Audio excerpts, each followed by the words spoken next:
Salve, seres humanos! Hoje eu vou ensinar a fazer o Iron Golem.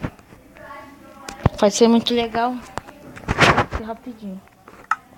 Criativo, cria muito. Criando. Vai! Salve, seres humanos! Opa, vamos lá. Só fazer isso aqui, ó. Tô fazendo esse vídeo rapidinho, não sei porquê. Ferro. Uma cabeça.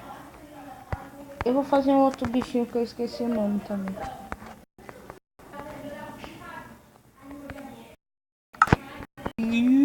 Leve. É fácil, ó. Já vou fazer o bichinho que eu não sei o nome, que ele é bem mais fácil. Aqui. Eu vou fazer o Iron Golem.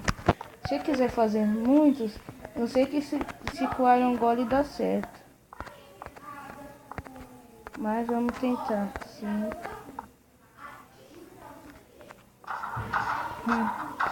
Vai morrer já, tio?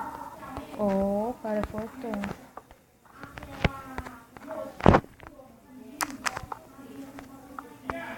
Faço Iron Golem, vou colocar ele pra ver se faz.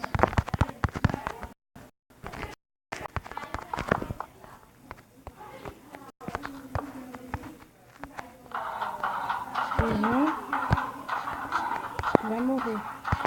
E bom, pessoal, o vídeo de hoje é esse. Tomara que vocês tenham gostado. Se inscreva no canal e dá um like aí. Falou, valeu e tchau. E é assim que se faz. Eu esqueci até de mostrar.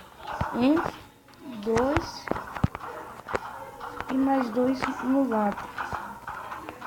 Esse não vale. Desculpa, aqui, aí fez o Iron Golem.